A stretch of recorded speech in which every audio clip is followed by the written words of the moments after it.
Student, अभी आपने 12th पास किया है और 12th करने के बाद अब आप आगे चल के जो D pharm and B pharma में आपको क्या करना है, अगर आप कंफ्यूज हैं तो आप इस वीडियो को पूरा देखिए। इसमें आपको पता चल जाएगा कि आपको डी फार्म करना है कि बी फार्म करना है और दोनों में डिफरेंस क्या रहता है। देखिए, डी फार्मा की बात करोगे तो जो डी फार्मा होता है वो डिप्लोमा होता है और जो बी फार्मा होता है वो बैचलर होता है। ये ग्रेजुएशन में आ जाता है, ये तो डिप्लोमा रहता है।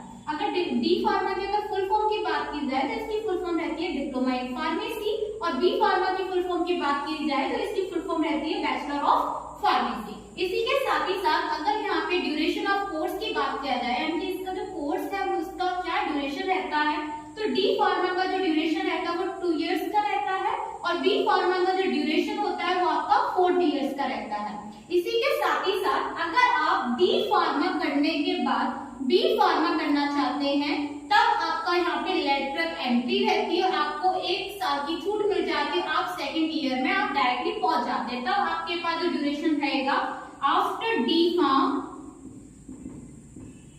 तब आपका जो इसका ड्यूरेशन रहेगा वो हो जाएगा 3 इयर्स का। ठीक है, इसके साथ ही साथ अगर आप अब यहाँ पे ये चीज देख रहे हैं, अगर यहाँ पे आपके पास 12th में पीसीबी पीसीएम होना चाहिए, आपको बता दिया। क्लास 12th है, क्लास 12th में आपके पास अगर आप पास हुए हैं तो उसमें मिनिमम जो आपके पास मार्क्स होने चाहिए वो 55% मार्क्स रहने चाहिए। इसी के साथ ही साथ आपकी जो एज है, मिनिमम एज आपकी 17 इयर्स होनी चाहिए। अब आपकी कितनी भी चाहिए अभी यहाँ पे। इसी के साथ ही साथ जब आपका ये कोर्स कंप्लीट हो जाता है तब आपको एक लाइसेंस मिलता है और लाइसेंस के थ्रू आप एक केमिस्ट शॉप खोल सकते हैं। इसी के साथ ही साथ आप जब गवर्नमेंट जॉब निकलती है जिसमें डिप्लोमा आपसे मांगा जाता है, डी फार्मा मांगा जाता है, तब आप वहाँ पर अप्लाई कर सकते हैं, वहाँ पे आप जा सकते हैं। इसी के साथ ही साथ अगर बी फार्मा की बात करते हैं कि बी फार्मा करने के बाद आप क्या क्या कर सकते हैं, तो बी फार्मा करने के बाद आपको लाइसेंस मिलता है। लाइसेंस में आप एक केमिस्ट शॉप भी खोल सकते हैं। इसी के साथ ही साथ अगर आपको मेडिसिन होलसेलर खोलना चाहते हैं, होलसेलर का वर्क करना चाहते हैं, तो आप बी फार्मा के बाद ये कर सकते हैं। या फिर आप कोई ड्रग मैन्युफैक्चरिंग करना चाहते हैं तब भी आप कर सकते हैं।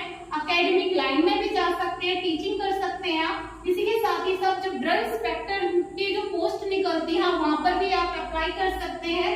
और जो गवर्नमेंट जॉब होती है, रेलवे फार्मासिस्ट हो गया, ESIR फार्मासिस्ट हो गया, और जो अदर फार्मासिस्ट की वैकेंसी निकलती है वहां पर भी अप्लाई कर सकते हैं। Thank you.